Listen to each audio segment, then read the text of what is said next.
Bonjour à toutes, bonjour à tous. Nous sommes le 26 mars 2019.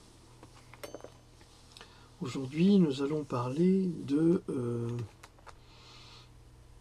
d'actualité et surtout nous allons faire un peu de débunkage. Vous avez remarqué que le président Macron reçoit aujourd'hui le président chinois. Aujourd'hui, hier. C'est pas par hasard. Alors, dans la presse officielle, on va dire la presse mainstream, la presse poubelle, on en entend parler et on vient nous parler de est-ce que les Chinois sont un partenaire idéal. Alors là, ça c'est la question idiote par excellence parce que ça fait bien... J'ai un vrai bordel derrière. Incroyable. Excusez-moi. Des colis à envoyer, enfin bref, passons. C'est quoi ça? Ah, oui. Excusez-moi. Ça c'est génial, ça c'est un truc pour votre téléphone portable. C'est incroyable ce machin. C'est une vraie caméra professionnelle. Bon, passons. Mais grâce à la cagnotte, j'ai pu acheter des outils professionnels justement pour faire des interviews avec des personnes. Bon bref, ça c'est un autre sujet.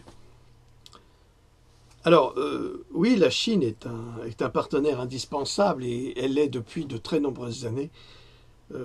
Pourquoi? À cause des coûts extrêmement compétitifs qu'elle nous offre, puisque on n'est pas du tout au même niveau en charge sociale et puis c'est pas la même mentalité. Les Asiatiques sont des gens extrêmement travailleurs, c'est dans la culture et ils travaillent sans compter leurs heures dans des conditions extrêmement difficiles qui ne seraient jamais autorisées en France.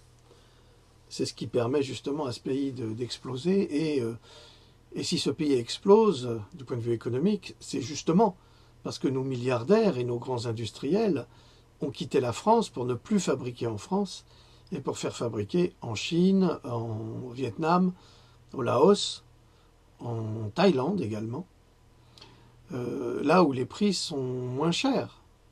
On a une main-d'œuvre hyper qualifiée, hyper consciencieuse et hyper professionnelle. Enfin, maintenant, ça commence à chuter un petit peu parce que eux aussi, ils ont besoin et ils veulent du confort. Eux aussi, ils veulent une télévision. Eux aussi, ils veulent une voiture. Ce qui pose un énorme problème économique et surtout d'environnement. Parce que si tous les Chinois, et il y en a plus d'1,3 milliard se mettent, il n'y aura pas 1 milliard de voitures, enfin quand même, s'ils se mettent à tous avoir une voiture, c'est déjà que c'est hyper pollué en Chine à cause de toutes ces industries qu'on ne veut pas chez nous, et qui enrichissent justement les actionnaires français et européens, et Macron est bien placé pour le savoir, puisque ses amis, il les a délocalisés pour qu'ils aillent en Chine, signer des contrats avec les Chinois, et s'enrichir là-bas en ruinant la France ici. C'est comme ça que ça marche.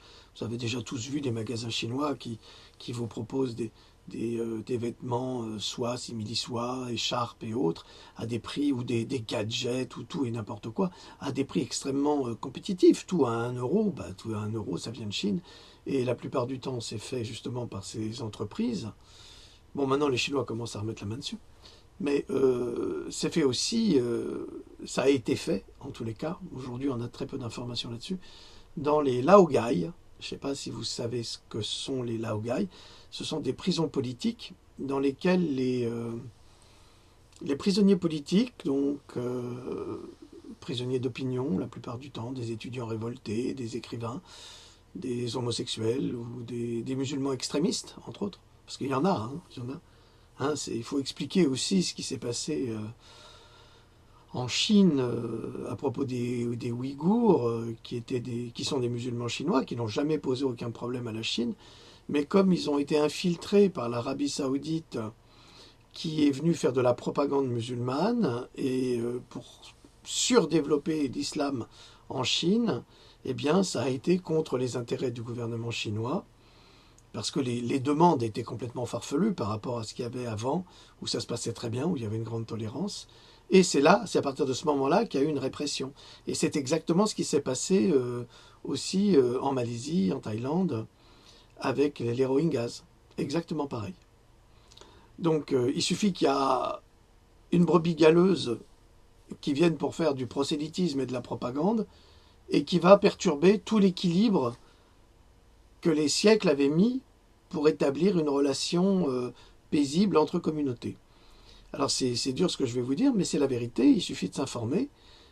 Souvent on ne veut pas s'informer, donc ça arrange de passer pour un bouc émissaire, et surtout ça arrange toutes les personnes qui utilisent les manigances pour se faire passer, et ça c'est dans tous les domaines, hein.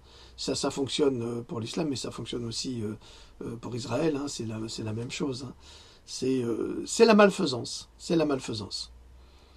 parce qu'en règle générale, les gens ils vivent normalement dans les communautés, comme en France, ça se passe très bien dans les villes et les villages, entre les musulmans et les chrétiens. Il y a absolument, moi je suis dans un village, il y a des musulmans, on boit le café ensemble, on discute, il n'y a aucun problème, il y a une énorme tolérance. Donc tant qu'il n'y a pas des brebis galeuses qui arrivent pour mettre la pagaille, il n'y a pas de problème, hein. Mon boucher est le secrétaire de la mosquée, un homme adorable, il n'y a pas de problème. Quand je parle de boucher, c'est pour mes chiens, hein, parce que j'achète ma viande chez le boucher pour mes chiens. Je leur donne pas de croquettes, je veux pas qu'ils meurent d'un cancer. Donc j'en prends soin. Et puis on me donne des restes, donc c'est comme ça que... Ah oui, mes chiens sont pas véganes, hein, je suis désolé, hein. Non, c'est pas bon pour eux. Non, non, faut pas être fou. Faut pas imposer des volontés humaines à des animaux qui depuis des milliers d'années, des millions d'années, se sont développés en chassant et en mangeant ce qu'ils trouvaient, quoi. Bref, passons. On va pas forcer un loup à manger une salade, hein. Non. Ou un ours blanc à manger un cactus. Non plus. Il aurait du mal à le trouver déjà. Mais il faut savoir raison garder. Donc, on va revenir à... Alors, s'il vous plaît, si vous avez des choses à dire, dites-les en dialoguant avec intelligence, et ne les dites pas avec violence, agressivité et insulte, parce que vous êtes supprimé et banni immédiatement. Donc ça ne sert à rien. Si vous avez un point de vue, vous le donnez, on vous laissera le point de vue. Mais si vous êtes malveillant, ou si vous voulez nous apprendre en nous faisant passer pour des crétins, vous serez banni, c'est inévitable. Sur cette chaîne, c'est comme ça. Et je trouve que, par exemple, la vidéo que j'ai postée hier de mon ami Eric, qui a testé l'eau du robinet et l'eau distillée, eh bien, ça a engagé un dialogue entre des personnes bienveillantes. Bon, il y avait quelques grincheux, plus que des trolls. Des grincheux, vous savez, ceux qui savent toujours tout mieux que les autres, et qui n'acceptent pas que d'autres puissent avoir un point de vue. Bon, c'est des grincheux, c'est pas des trolls, donc il n'y a pas de raison de les supprimer. Mais tant qu'ils sont corrects, tant qu'ils sont bien élevés, et tant qu'ils sont dans le respect de l'autre, ils peuvent s'exprimer, ils peuvent dire ce qu'ils veulent. Mais s'ils sont dans le mépris, dans la haine, dans l'insulte, il n'y a pas de place pour eux sur cette chaîne. C'est tout ce que je vous demande. Eh bien, je remercie tous ces gens qui ont participé parce que ça a véritablement créé une zone de dialogue entre les personnes. Là, on resserre le lien social, on retisse le lien social entre des personnes qui se disent pas bonjour et qui s'apprennent les unes les autres des compétences qu'ils ont. Eh bien, je remercie vraiment toutes ces personnes qui ont collaboré à ce débat, et ils l'ont fait eux-mêmes, hein. Moi je ne suis pas du tout intervenu, je les laisse faire, je regarde, des fois je dis un truc, mais c'est pas important, je ne suis pas un spécialiste de l'eau. Donc c'est bien, je trouve que c'est comme ça que ça doit fonctionner, et j'espère que c'est comme ça que ça va continuer à fonctionner. Alors, tous les propos racistes, antisémites, machin ou autre, oui, j'en reviens aussi là-dessus, c'est... Tous ceux qui disent sioniste, ok, c'est un mot, ça implique une haine du juif, une haine d'Israël, et vous mettez tous les juifs dans le même panier. C'est pas correct, c'est comme de dire que les Allemands seraient tous des nazis, non, c'est pas vrai. Donc, quand vous utilisez ces termes sur cette chaîne, développez intelligemment. Ne dites pas, oui, c'est l'empire sioniste, machin, ça veut rien dire. Ça veut rien dire. développer intelligemment, apporter un point de vue intelligent pour organiser une discussion, un dialogue. Enrichissez le débat. Ne venez pas avec des accusations ou des gens qui répètent systématiquement cette litanie comme on répétait juste avant la Deuxième Guerre mondiale et pendant la guerre, toute cette haine du juif. C'est insupportable. Ou de l'arabe, ou de je ne sais qui. C'est débile mental. Soyez plus efficient dans votre discours, plus intelligent dans votre discours. Parce que ça ne sert à rien d'insulter quelqu'un. Parce qu'il est juif, parce qu'il est musulman, parce qu'il est arabe, parce qu'il est... et chez les arabes, il n'y a pas que des musulmans, hein, attention. Vous avez des arabes chrétiens, hein, vous avez toutes sortes de communautés. Hein, c'est énorme, le Moyen-Orient, énorme. Pour moi, c'est un continent culturel. Donc, il faut... On est tous ensemble, là, sur cette planète. Et tout est fait pour nous diviser. Et c'est justement le gros problème. Tout est fait pour nous diviser. Aujourd'hui, nous sommes de plus en plus nombreux à chercher une unification populaire et religieuse. C'est-à-dire qu'on essaye de se rassembler, nous, tous ensemble, quelle que soit notre origine sociale et culturelle et religieuse, pour s'unir contre le mal. Parce que c'est le mal qui nous divise. On peut vivre parfaitement en harmonie avec des musulmans sans aucune difficulté. J'ai mon amie Fatima qui habite quelques maisons plus loin, qui me rend service, je lui rends service, on se respecte absolument, on s'invite, bon, elle ne veut pas venir parce que j'ai des chiens, ça lui fait peur. Donc, mais elle nous invite, c'est adorable, Louloute pourrait vous en parler d'ailleurs. On n'a pas de problème avec les gens.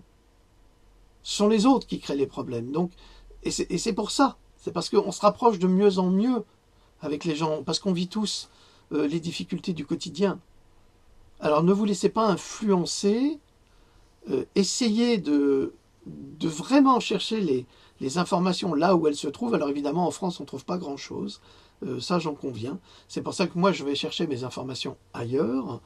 C'est pour ça que j'ai des connaissances sur la géopolitique, parce que je vais la chercher dans tous les pays anglo-saxons, où il y a justement des sonneurs d'alerte qui sont très très efficaces dans leur démarche et à qui on ne coupe pas vraiment, pas toujours le sifflet.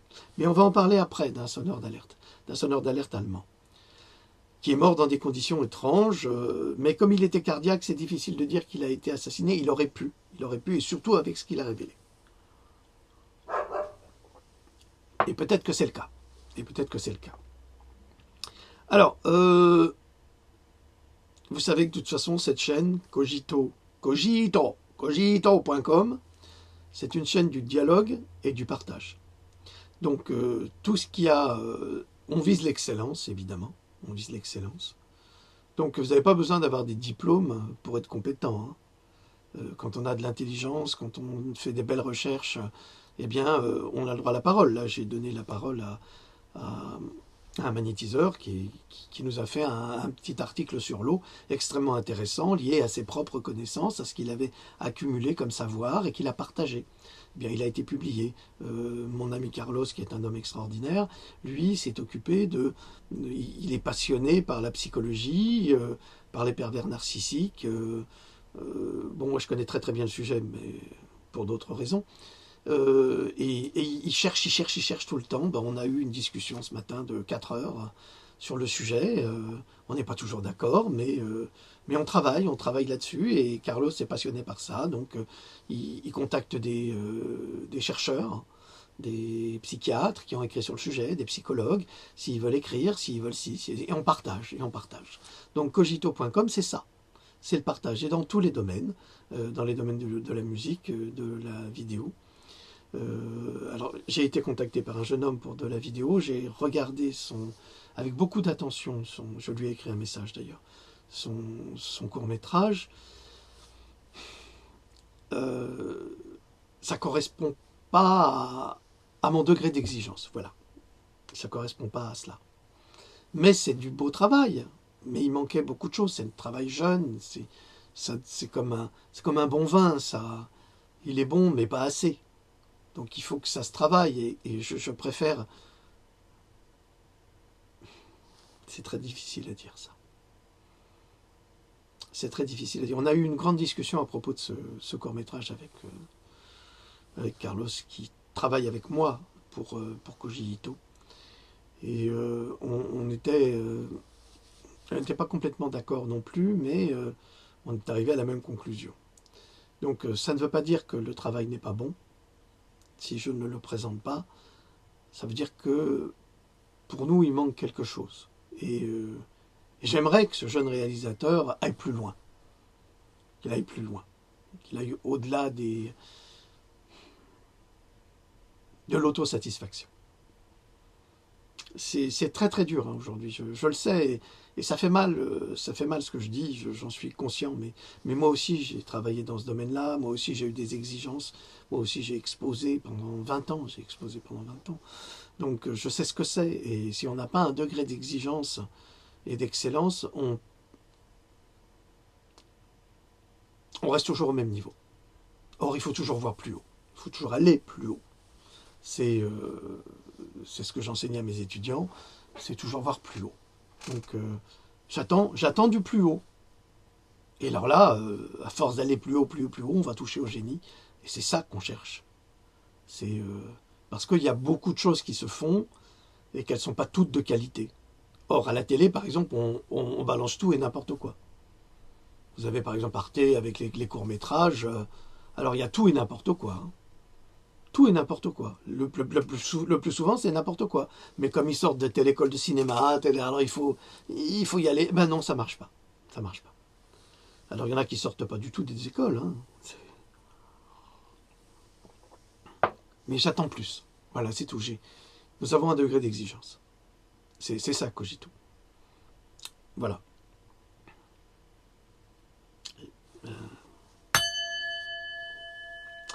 Alors, pourquoi après les Américains, Macron reçoit le président chinois? Alors j'ai une source sûre, et j'ai compris ce matin pourquoi. Eh bien c'est surtout à cause de la 5G. Vous allez me dire, mais quel est le rapport entre les Chinois et la 5G? Eh bien c'est très simple. Aujourd'hui, vos téléphones, vos tablettes sont toutes en 4G. On est d'accord. Sauf que maintenant, ils vont nous imposer la 5G. La 5G, c'est soi-disant révolutionnaire, mais c'est surtout extrêmement toxique pour tout le vivant. Pour tout le vivant. Pour les plantes, pour les animaux, pour les oiseaux, pour les insectes, pour les humains. Ça grille les cerveaux. On le sait. J'ai déjà fait une capsule là-dessus, donc c'est pas la peine que je revienne dessus, vous n'avez qu'à faire des recherches sur la 5G dont j'ai parlé. J'en ai parlé il y a plus de 6 mois d'ailleurs.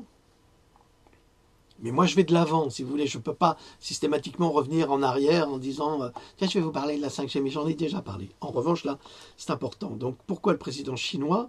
Eh bien, et vous savez très bien qu'à chaque fois qu'un président part en visite officielle à l'étranger, eh bien, il ramène dans sa valise une tribu d'actionnaires et d'entreprises, de chefs d'entreprise, pour signer des contrats avec l'État, avec les États. Aujourd'hui, la Chine fait pratiquement tout.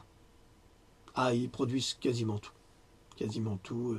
Des téléphones portables aux armes, ça on les retrouve en Afrique par exemple. Des armes très très bon marché, plus ou moins efficaces. Rien ne sera toujours aussi efficace qu'une Kalachnikov russe, hein, qui tire dans la boue, qui tire dans l'eau, qui tire... C'est l'arme qui sert à tout d'ailleurs. Tous les rebelles ont des Kalachnikov. Mais un enfant sait s'en servir. C'est pas de problème. C'est pas compliqué. Donc, qui produit les outils qui permettent d'utiliser la 5G? Eh bien, ce sont les Chinois. Ce sont eux qui sont à la manœuvre. Nous sommes à la manette, ils sont à la manœuvre. C'est-à-dire que tous les téléphones Sony, Samsung, Apple, Nokia, maintenant il y a tous les téléphones chinois qui arrivent à un niveau de compétence très très élevé. Et ainsi que les Coréens, bon, comme Samsung, hein. Mais ils ont tout copié, et comme de toute façon on leur fait faire fabriquer quasiment toutes les pièces des téléphones, ils n'ont pas grand-chose à se fatiguer pour faire des copies et de le perfectionner, parce que il faut quand même pas prendre les Chinois pour des imbéciles. Ce sont des gens extrêmement intelligents, qui sont bien plus avancés que nous aujourd'hui. Ils ont une culture qui est de moins 5000 ans. Nous, on est très jeunes dans le fond. On est très très jeunes. Il y a eu une explosion de la technologie après 45, mais je ne veux pas en parler parce qu'après, vous allez... Bon, je ne veux pas en parler. Mais après 1945, il y a une explosion de la technologie. Et nous, les Occidentaux, nous avons offert aux Chinois cette technologie. Et aujourd'hui, les Chinois qui sont très industrieux et très intelligents, eh bien, ils en ont profité. Et ils ont bien fait. Parce que maintenant, c'est eux la première puissance économique mondiale avec la Corée. C'est eux. Eh bien, pourquoi le président français a besoin de rencontrer le président chinois? Eh bien, pour lui expliquer ce qui va suivre. Et ça vient de ma source, qui est garantie et qui sera dans Pandora 6. Les expériences planifiées sur la 5G... Alors attendez, excusez-moi. Oui. Les expériences planifiées sur la 5G testeront la technologie émergente sans fil, même si les dirigeants s'inquiètent publiquement des risques liés à la chaîne logistique. Alors qu'est-ce que ça veut dire? Ça veut dire qu'aujourd'hui, les dirigeants sont très inquiets parce que la 5G, c'est essentiellement fait pour l'armée, pour les militaires, alors qu'on veut nous faire croire que c'est pour nous. Et nous, on n'en a pas besoin. On a suffisamment avec la 4G. On n'aurait pas besoin de passer en 5G pour avoir les mains grillées ou les cerveaux grillés, ou avoir des tumeurs à la hanche, ou dans la poche, ou aux testicules, ou aux ovaires, à cause des rayonnements électromagnétiques des téléphones portables. On n'en aurait pas besoin. Parce que ça, c'est les conséquences qu'il va y avoir. Des cancers pariétaux qui vont se développer. Il y en a déjà énormément au Canada, mais ils ont dû les renommer pour pas dire que ça venait des téléphones portables. Mais avec la 5G, si vous mettez votre téléphone à l'oreille, alors là, c'est grillé. Vous allez griller la moitié de votre visage. Et en quelques secondes. Hein. C'est-à-dire en une seconde, ou 2 secondes, moins de 3 secondes, vous allez télécharger un film. Est-ce que vous imaginez la puissance que nécessite l'appareil? Donc, à l'origine, la 5G, c'est pour l'armée. C'est-à-dire pour leur permettre de communiquer à la vitesse de l'éclair. Ok, on est d'accord là-dessus. Mais si la 5G, c'est pour l'armée, et que c'est aussi pour le grand public, ça veut dire que le grand public va pouvoir accéder aux informations militaires. Or, les grandes discussions, et c'est pour ça que Trump aussi a rencontré le président chinois, a été de discuter sur la manière de brider les téléphones publics pour ne pas qu'ils aient accès aux communications militaires. C'est juste ça. Ça veut dire qu'on s'en fout de l'environnement. On s'en fout des antennes relais 5G qui seront au-dessus d'une école maternelle, par exemple, ou dans une église, sur le clocher de l'église. Ça va griller les cerveaux de tous les fidèles. Ou au-dessus d'une mosquée, de la même façon. Parce que les gens ne seront pas au courant. On va leur dire, bon, ben, on te donne 500 € par mois si on peut utiliser un pylône dans ta mosquée, ou je ne sais quoi, ou dans ton église. On va en profiter. Hein? Toi, tu vas accepter, et puis comme ça, tu vas griller le cerveau de tous tes fidèles. Donc c'est très très grave. C'est très dangereux. Donc la rencontre entre les chefs d'État et le président chinois, c'est surtout la définition des nouveaux téléphones 5G qui vont être vendus, d'une part, et surtout qui vont être bridés pour pas qu'ils aient accès aux communications militaires. C'est un peu comme Enigma, cette machine codée extraordinaire allemande qui permettait d'envoyer des messages sans qu'on comprenne le contenu des messages. Et là, ils sont en train de faire la même chose avec la 5G, une sorte d'énigma 5G, mais uniquement réservé aux militaires et pas accessible au grand public. Ça veut dire qu'il y a déjà une faiblesse ici. Ça veut dire que l'information circule, quoi qu'il arrive. Et que s'il y a des petits malins qui sont déjà capables de rentrer dans le Pentagone en quelques secondes en le hackant, ou peut-être même à l'Élysée, ou peu importe, ben les Russes, ils sont très forts, les Marocains sont très forts, les Tunisiens également. Le Maghreb est très très fort dans le piratage informatique, hein, même les Roumains. Hein. Donc, c'est drôle que toutes ces nations nous surpassent, quelque part, alors que nous, on est censé être les génies de la Terre, mais très très loin de là. On est très diminués.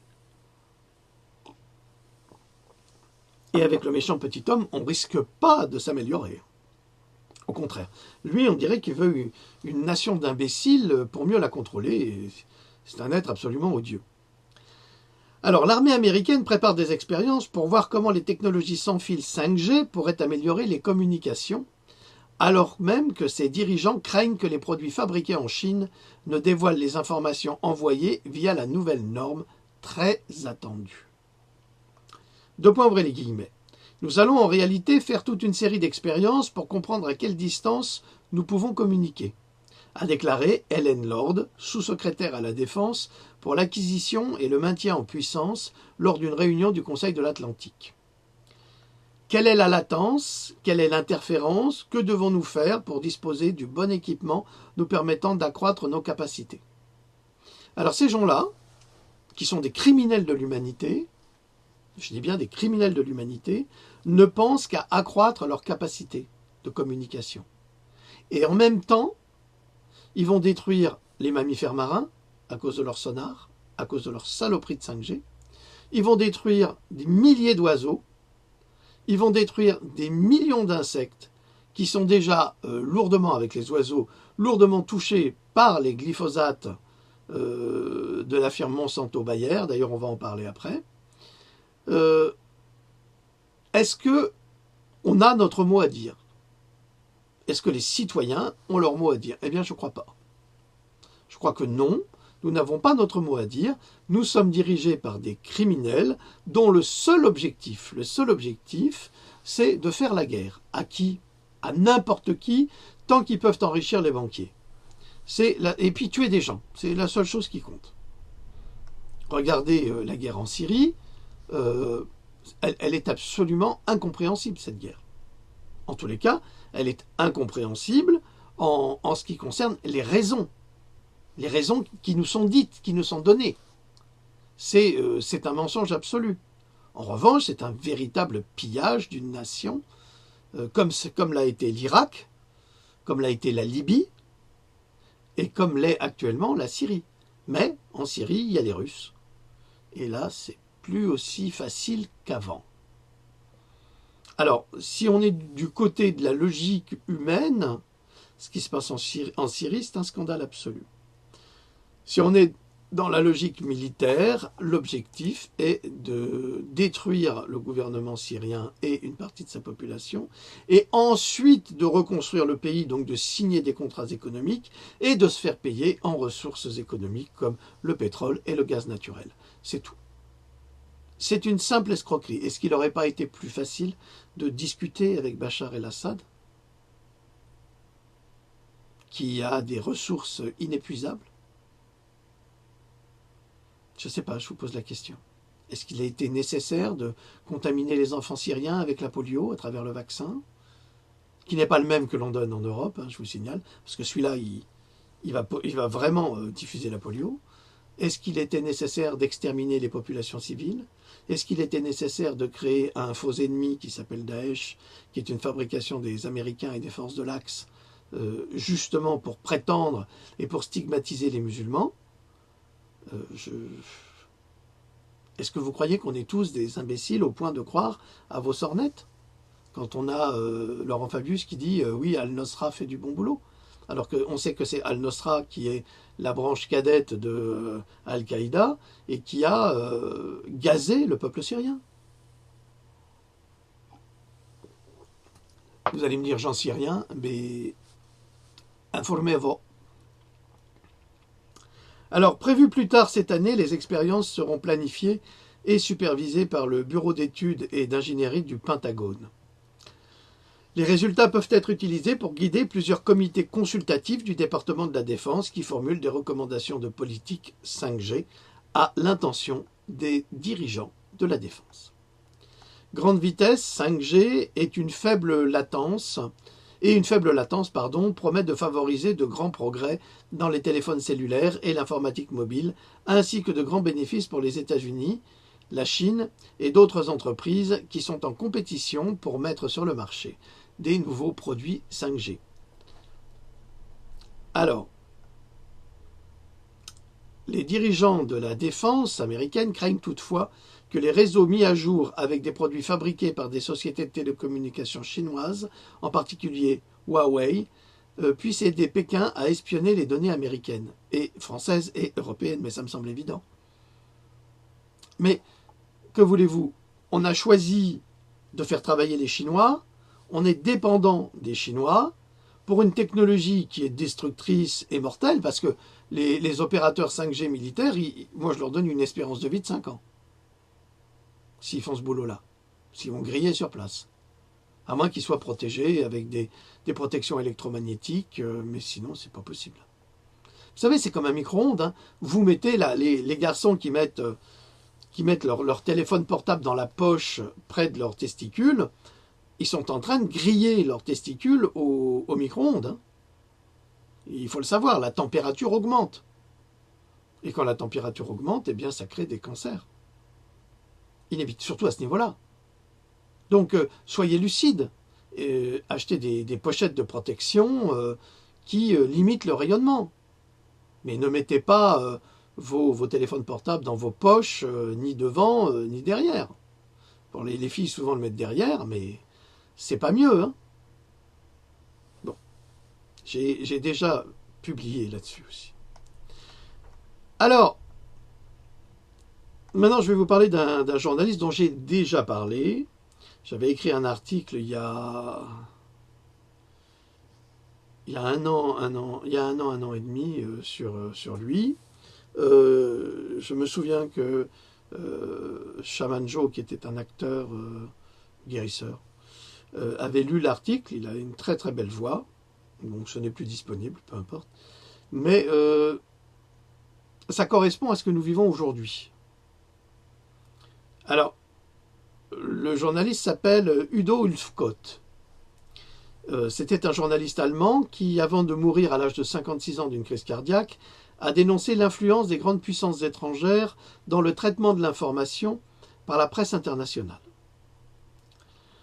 C'est-à-dire que les services secrets étrangers influencent la presse internationale en rédigeant eux-mêmes des articles qu'ils font signer par ces journalistes. Vous allez dire, c'est pas possible. Ben si, c'est possible. Alors, mais qui est Udo Ulfkott?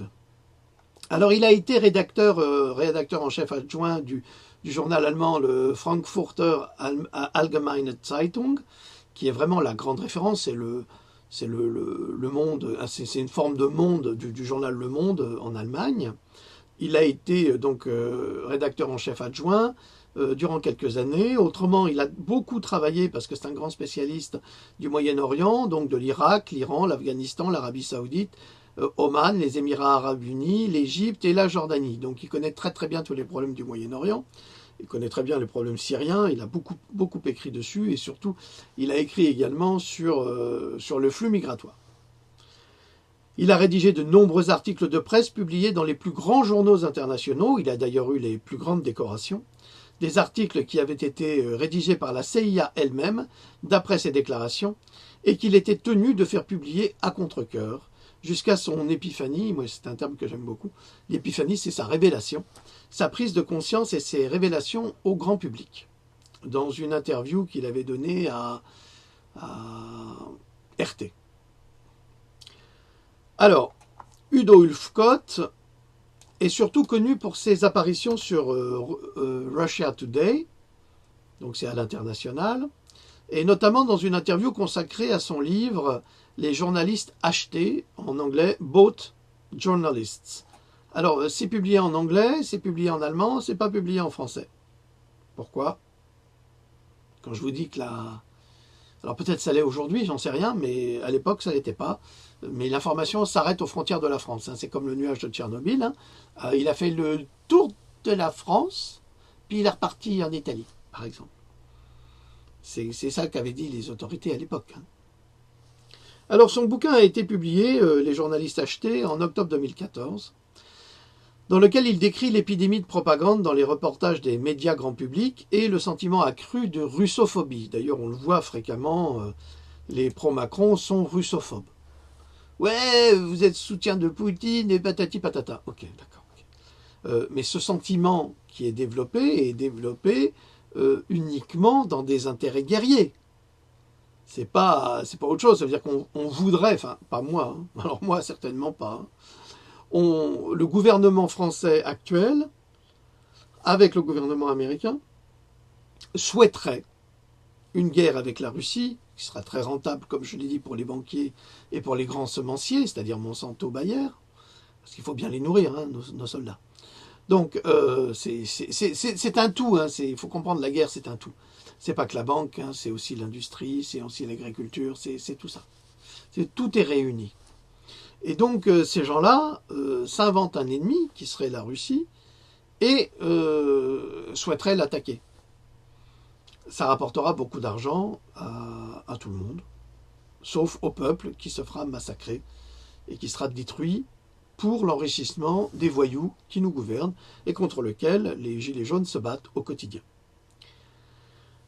C'est ça le truc, c'est ça la russophobie. Mais je vous le signale quand même, les Russes adorent les Français. Les Russes ne veulent pas la guerre avec les Français. Le français était la langue officielle, c'était la langue diplomatique en Russie. Les Russes n'ont aucune haine pour les Français, et surtout pas les Russes d'aujourd'hui. Et Poutine, pas davantage. Poutine, c'est certainement l'un des leaders politiques actuels les plus intelligents du monde. Il ne veut pas la guerre. Il aurait très bien pu la faire. Et je vous signale qu'ils ont des armes et une technologie que nous n'avons pas. Donc c'est absolument stupide de penser attaquer la Russie aujourd'hui, parce que quand vous voyez les militaires français et quand vous voyez les militaires russes, moi j'ai été en Arabie Saoudite, j'ai discuté avec des soldats, des professionnels, des soldats de métier, et qui sont désespérés par l'état de l'armée française. Désespérés. Vous n'aurez jamais ça en Russie. Et non. Et non. C'est pas la même discipline, c'est pas la même volonté. Regardez les soldats chinois. Ou les soldats en Corée du Sud. Et du Nord. Surtout du Nord. Je crois qu'ils ont des aiguilles. Des aiguilles qui sont plantées jusqu'au cou, là. C'est-à-dire que le soldat, il doit rester toujours la tête altière, le front altière, comme ça. Et s'il baisse la tête, ça rentre dans la peau. Une telle discipline, il n'y a pas ça chez nous en France. Il y a même beaucoup de désertion. Et ça, c'est ce qu'on m'a dit. Moi, je répète ce qu'on me dit. Hein. Et c'est assez grave. Hein. Refus d'obéissance, désertion. Enfin, c'est notre armée est dans un état très compliqué. Et je le déplore, moi. Sincèrement, je le déplore. C'est pas une critique, c'est un constat. Donc, la presse de propagande, développe cette intention de russophobie pour provoquer une troisième guerre mondiale. Et c'est ce qui a réveillé chez Udo Ulfkott un sentiment de révolte absolue en disant « Je ne veux pas la guerre. J'en ai vu suffisamment au Moyen-Orient. Je ne veux pas que l'Europe soit en guerre. » Et il n'est pas le seul à ne pas le vouloir. Nous sommes très nombreux à être des pacifistes convaincus, à refuser toute forme de conflit, parce que justement ces conflits ne sont pas faits pour sauver une nation, ils sont faits pour enrichir une tribu de voyous. Donc ils ont trouvé une autre solution qui est le flux migratoire pour développer des guerres civiles exactement comme ça s'est passé en Syrie, entre autres. Et d'ailleurs, le président libyen avait dit que c'était lui qui protégeait l'Europe de ce flux migratoire. Et c'est pour ça qu'ils l'ont éliminé, entre autres. Tout comme en Transylvanie, c'était les paysans affranchis qui venaient d'Alsace et de Lorraine, qui avaient été cherchés par les Hongrois à l'époque, et qui étaient placés là en tant que paysans libres d'avoir leur propre terre, de cultiver leur propre terre et de vendre le fruit de leur travail, mais à la seule condition qu'ils étaient paysans soldats, pour repousser les Ottomans. autrement dit, c'était une bonne affaire. Donc ça, c'est de l'histoire.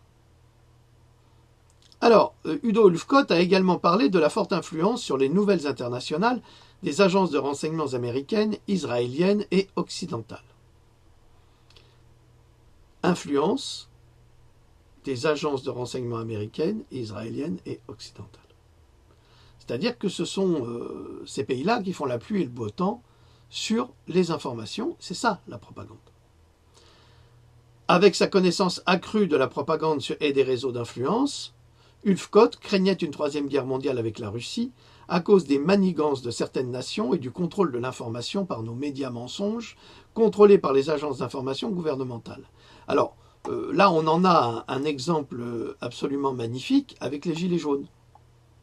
Vous voyez à quel point la presse française, mais la presse, tous les médias français, manipulent l'information pour transformer les Gilets jaunes en monstrueux terroristes, criminels, assassins, et masquer la violence policière, la violence nazie policière, la crétinerie notoire de M. Macron, j'ose le dire, qui fait des déclarations, les déclarations d'un débile, et encore c'est insulter les débiles quand on entend ces déclarations, surtout sur cette vieille dame de 73 ans, qui a été violemment bousculée par des CRS, alors qu'elle disait avant dans une interview que « Oh, j'ai discuté avec eux, ils sont pas méchants, ils ont des mamans, des grands-mères, ils le savent. » Ben, elle a été dans le coma, elle est dans un état critique.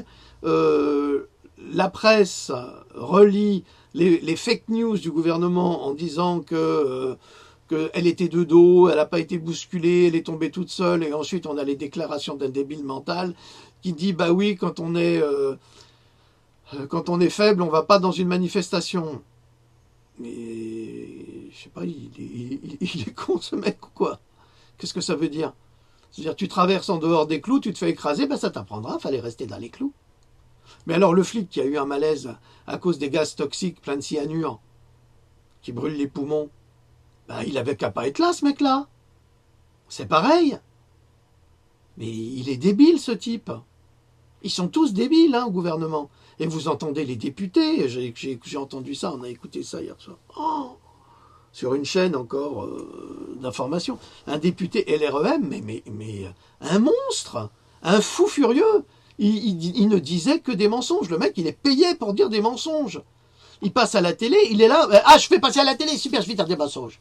Et je fais que des mensonges, des contre-vérités, des mensonges, de la propagande pro-LREM. Mais c'est monstrueux, mais on revit les pires heures de notre histoire avec ce sale type et sa bande de truands. Il n'y a pas d'autre mot. Alors, pour contrer cette influence médiatique, Udo Ulfkott créa un magazine qui s'appela Whistleblower. Ça veut dire le sifflet qui siffle, ça veut dire ceux qui vont dénoncer la vérité. Et qui traitait de sujets non traités sur les médias allemands et par les médias allemands. Il a également écrit plusieurs livres sur l'imposture de la presse allemande au cours des années 2000. Mais c'est la même chose que la presse française. C'est les mêmes. C'est international. Ulfkott a décrit son expérience en ces termes. « Je suis journaliste depuis environ 25 ans et j'ai appris à mentir, à trahir et à ne pas dire la vérité au public. » C'est grave quand même. Un journaliste décoré des plus hautes distinctions journalistiques internationales et qui a le culot de dire qu'il est journaliste depuis 25 ans et qu'il a appris à mentir au peuple et à trahir et à ne pas dire la vérité. C'est formidable. Vous imaginez Patrick Cohen qui a une épiphanie soudain et puis qui nous dit oui, j'ai travaillé pour tel État, j'ai honte de moi, je suis un propagandiste, je cire les pompes à tout le monde, surtout ceux qui défendent les intérêts de certains États. J'en sais rien, c'est juste pris au hasard. C'est pris au hasard. Ça pourrait être Pierre Lescure de la même manière, toute sa bande, ou ça peut être à la télévision, M. Pernaut, c'est pareil. Tous les journalistes de la télévision. Vous vous rendez compte? Anne-Sophie Lepic, pourquoi est-ce qu'elle a été placée au journal de 20 heures? Parce que son mari est un grand copain de M. Macron. C'est tout. Elle n'a pas dit non, hein. Elle aurait pu rester sur la 5. Non, non, non, elle a accepté tout de suite. C'est du trafic d'influence. Et ça, c'est la République en marche. Hein. C'est que ça. C'est que de la tricherie, c'est que de la menterie, c'est que de la malfaisance. Hein. Alors, Ulfkott a également noté qu'il en avait marre, en ces termes, j'en ai marre, de la propagande, et a déclaré qu'il s'exprimait malgré le fait qu'il avait des problèmes cardiaques à la télévision. C'est pour ça qu'on ne sait pas si on lui a fait avoir une crise cardiaque ou si c'était naturel, ou si ça a arrangé tout le monde. J'ai eu 3 crises cardiaques, je n'ai pas d'enfant, donc s'ils veulent m'amener devant un tribunal ou en prison, cela vaut la peine d'être dit. Bon, il n'a pas résisté longtemps parce que quelques mois après, il y passait. Dans son interview à RT, diffusée sur les médias sociaux et vue des millions de fois, parce que ça a été distribué, d'ailleurs c'est là que je l'avais vu, il affirmait que depuis quelques mois, les médias allemands et américains tentent de sensibiliser les citoyens européens à la guerre avec la Russie comme un point de non-retour. Fermez les guillemets. Udo Ulfkott a également présenté ses excuses pour son rôle complice par le passé parce qu'il avait honte pour certains articles de propagande publiés en son nom. Ça veut dire qu'il avait dû signer. C'est la CIA qui était venue le voir, qui avait rédigé une partie des articles, et lui, il signait en bas. Voilà. Alors, en échange de je ne sais quoi, c'est pas à moi de le dire. Il déclare « Je vais me lever et dire que ce que j'ai fait dans le passé, manipuler des gens, faire de la propagande contre la Russie, n'est pas correct, et que ce que mes collègues ont fait, et ont fait par le passé, parce qu'ils sont corrompus, c'était de trahir les gens, non seulement en Allemagne, mais partout en Europe. » C'est bien ce que j'ai dit avec les rigolos de la 5. La raison pour laquelle j'écris ce livre, journaliste acheté, c'est que j'ai très peur d'une nouvelle guerre en Europe et que je n'aime pas avoir à nouveau à vivre cette situation, car la guerre ne vient pas d'elle-même. Il y a toujours des gens derrière pour faire pression pour la guerre, et ce ne sont pas seulement les politiciens, ce sont aussi les journalistes. Imaginez Jean-Michel Apathy, par exemple. Bref, passons, vous avez compris. Mes collègues appartenant à des organisations transatlantiques sont soutenus par les États-Unis pour qu'ils écrivent chaque jour de la propagande contre les Russes. Et c'est pour ça que vous avez des gens qui sont russophobes, parce qu'ils vont lire des articles absolument débiles, qui n'ont pas de sens, qui sont en dehors de la réalité et de la vérité, et qui vont être amenés par cette propagande à détester les Russes.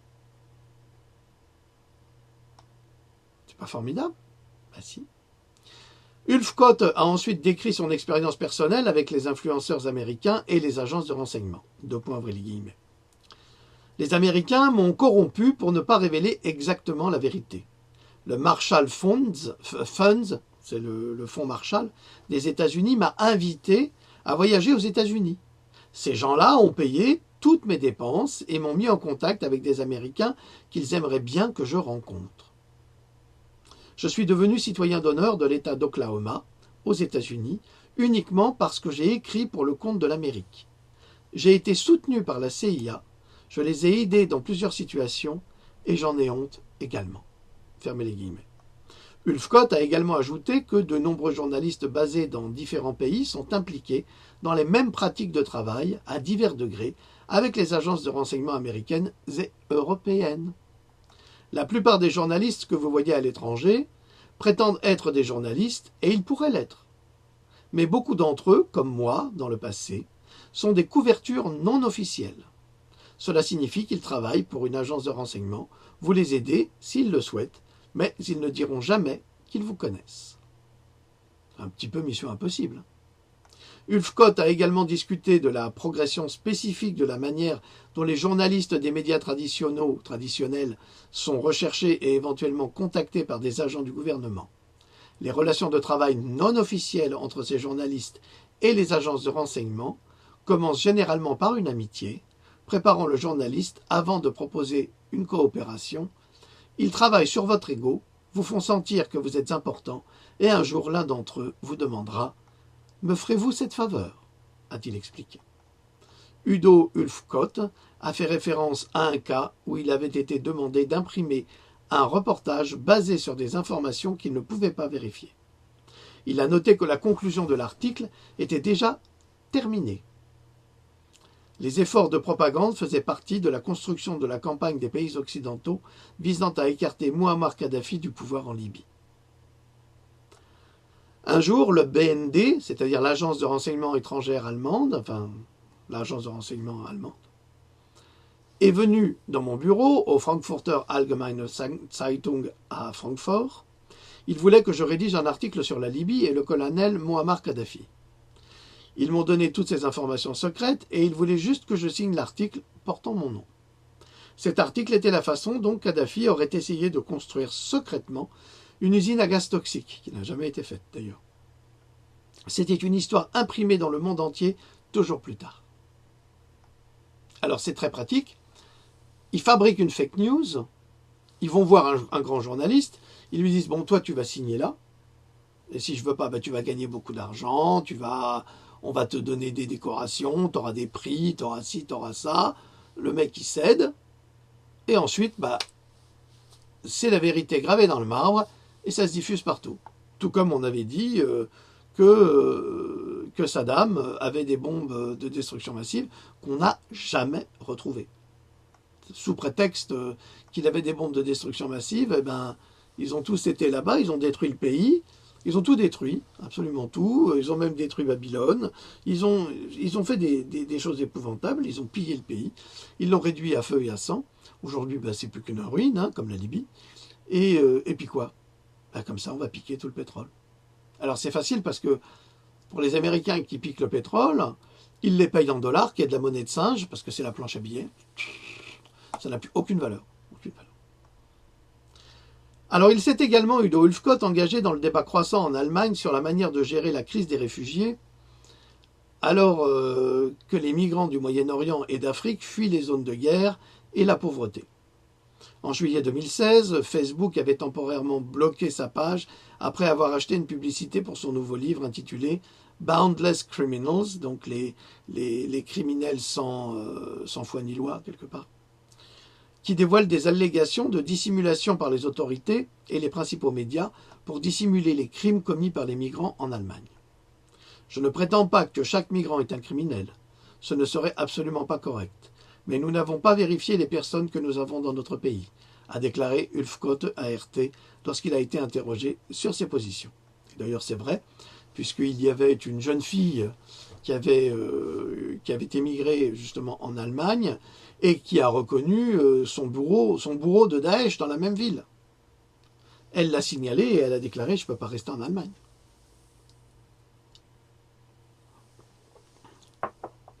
J'avais beaucoup travaillé sur le sujet à l'époque. Alors maintenant, il nous reste pas beaucoup de temps, mais on va quand même en parler. On va parler de Monsanto. Parce que Monsanto vient d'être condamné à nouveau. Alors pour la deuxième fois en un an, un jury a décidé que le fameux Roundup diffuseur du glyphosate et d'autres produits toxiques était la cause du cancer chez l'homme. Alors souvenez-vous que Monsanto a publié des soi-disant études qui auraient été confirmées par des scientifiques. Tu parles de scientifiques, c'est pour ça que les études de Monsanto, comme les études scientifiques aujourd'hui, je m'en méfie comme de la peste. Pourquoi? Parce que... on va y venir. Parce que Monsanto fabrique de fausses preuves pour continuer à vendre son produit et empoisonner la planète et l'humanité.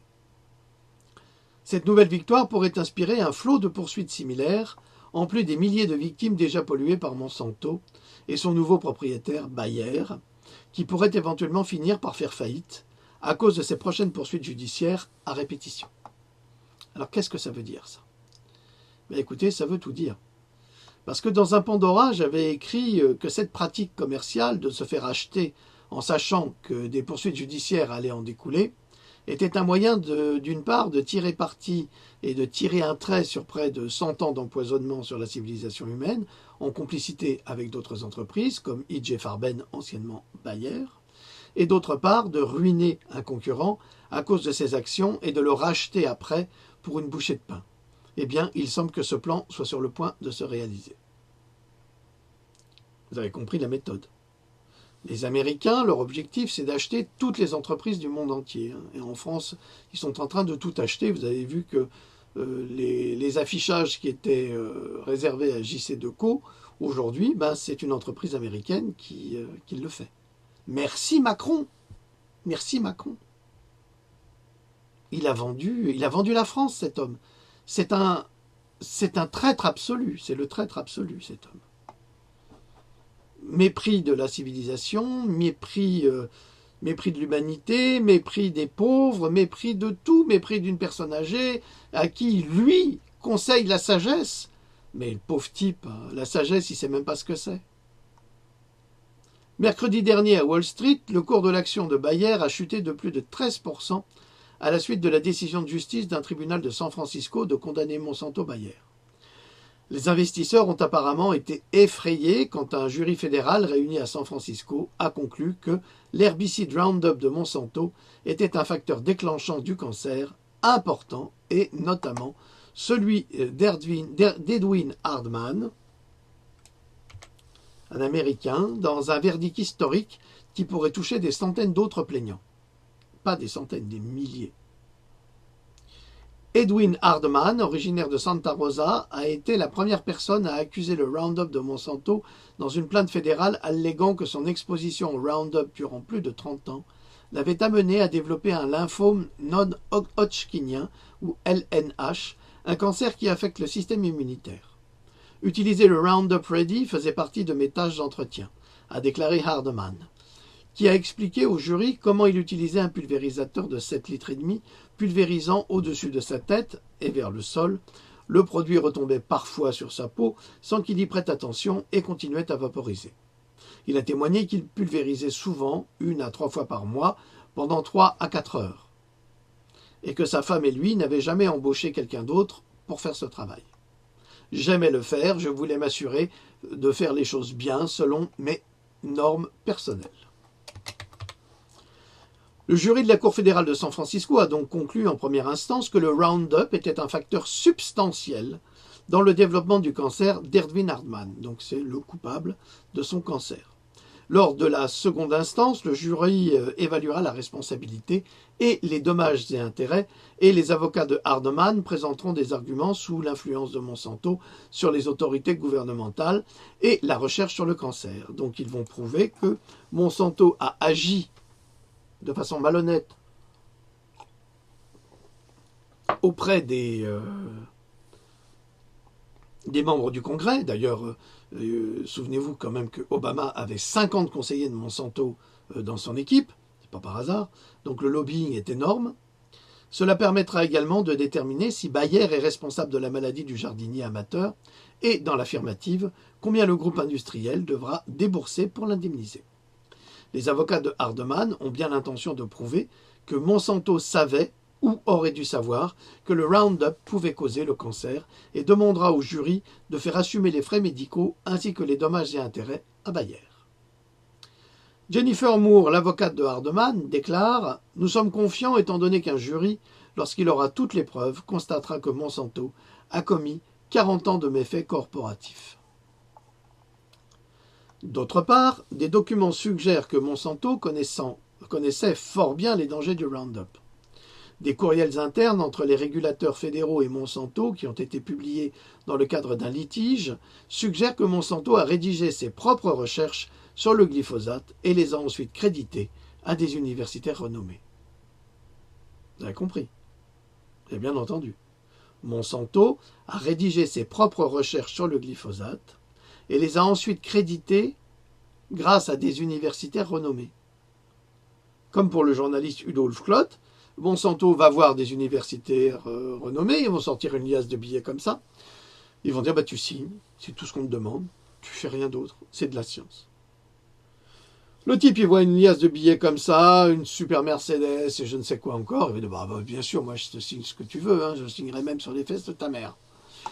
Eh ben il a signé. Sauf que maintenant, on sait que c'est faux.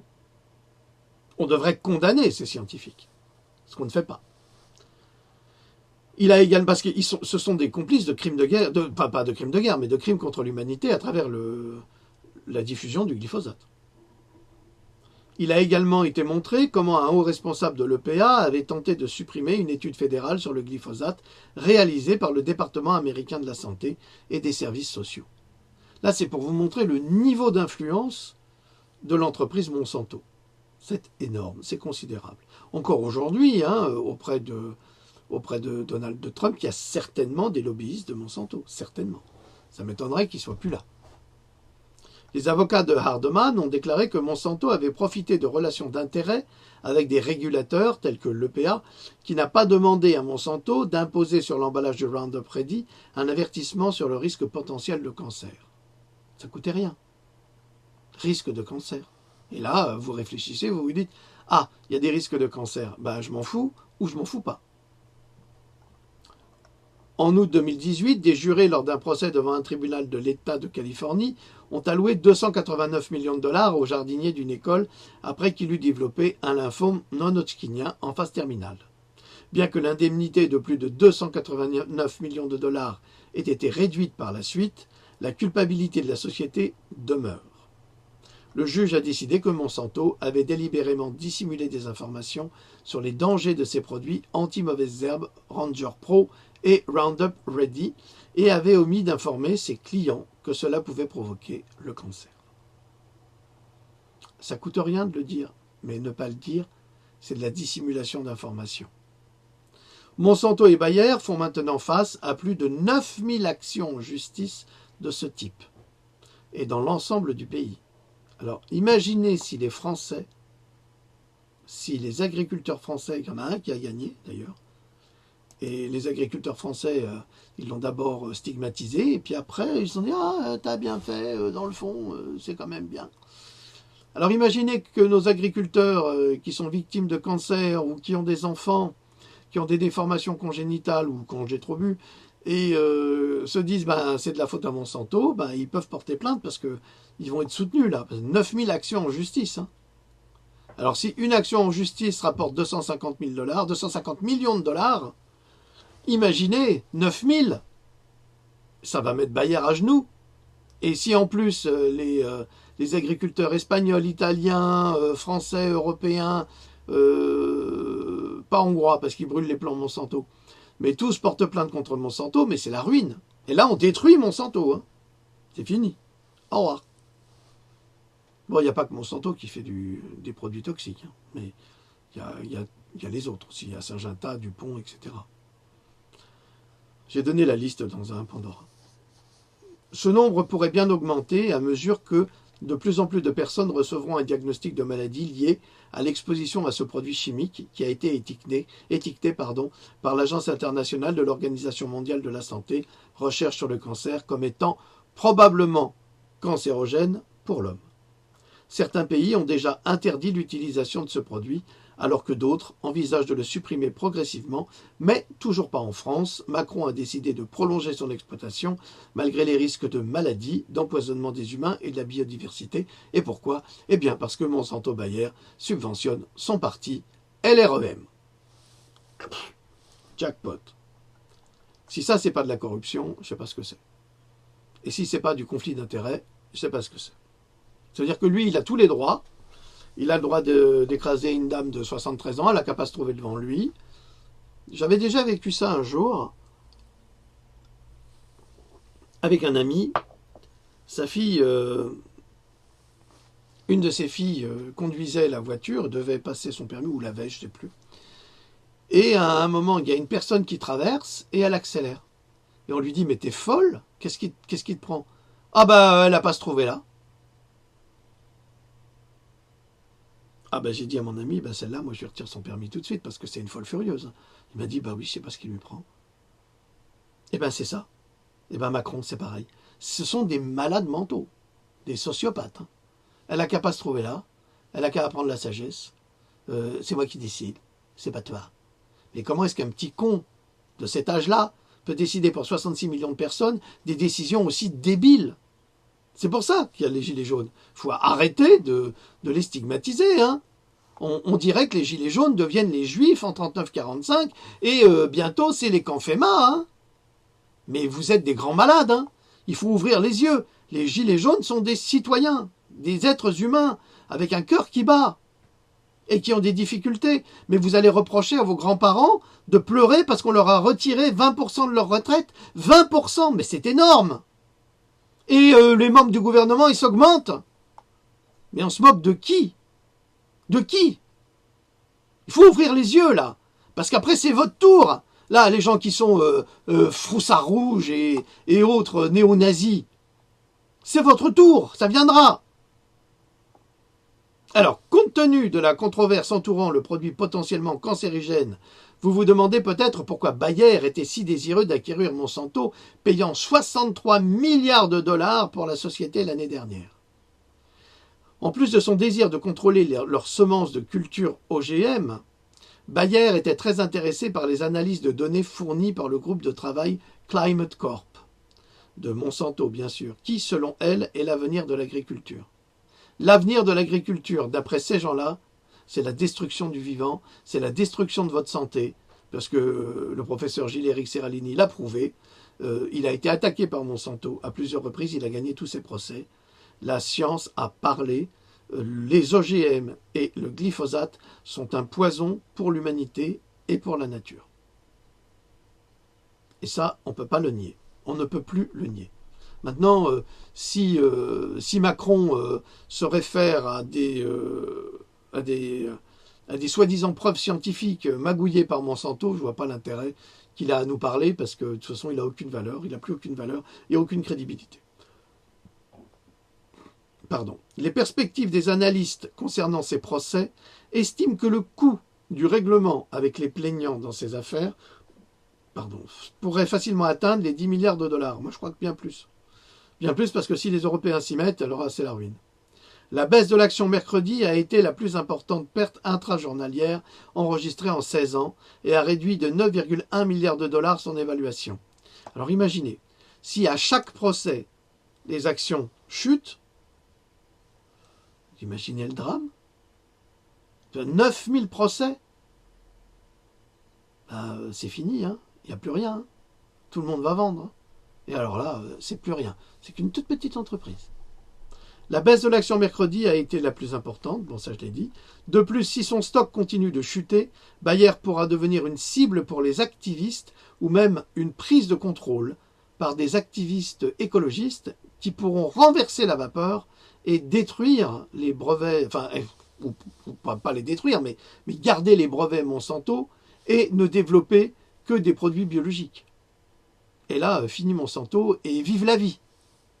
L'investisseur activiste Elliott détient déjà une petite participation dans Bayer. Il suffit que ça chute encore pour que lui rachète les actions et deviendra de plus en plus majoritaire et ça passera par lui. Et si c'est un activiste écolo, c'est fini pour eux. Il est quelque peu encourageant de voir que les entreprises responsables d'avoir blessé des personnes dans leur quête de profit soient finalement tenues pour responsables et condamnées devant un tribunal et éprouvent des difficultés financières. Mais cela ne fera pas grand-chose pour récupérer la vie de milliers de personnes atteintes du cancer simplement parce qu'ils utilisaient un produit à base de glyphosate. On les avait pourtant assurés que ces produits-là étaient sans danger. Nous vivons une époque formidable. Voilà, j'ai passé l'heure, je suis désolé. J'ai mon camarade qui s'occupe des vidéos qui va me faire la tête, mais enfin il est génial, il est un super ami. Voilà, c'est tout. C'est déjà énorme, toutes les informations que je vous ai données. Et maintenant, il faut les digérer. Je travaille énormément pour cela. Je ne perds pas mon temps à autre chose. Donc, tout ce que je vous demande, c'est d'être bienveillants les uns les autres, bienveillants sur ces pages et sur notre site de la même façon. Et pendant les lives, sinon, ciao. Allez, je vous salue Marie, pleine de grâce. Nous vous saluons et nous vous disons à très bientôt. Je crois que Louloute, elle est très occupée là. Allez, salut!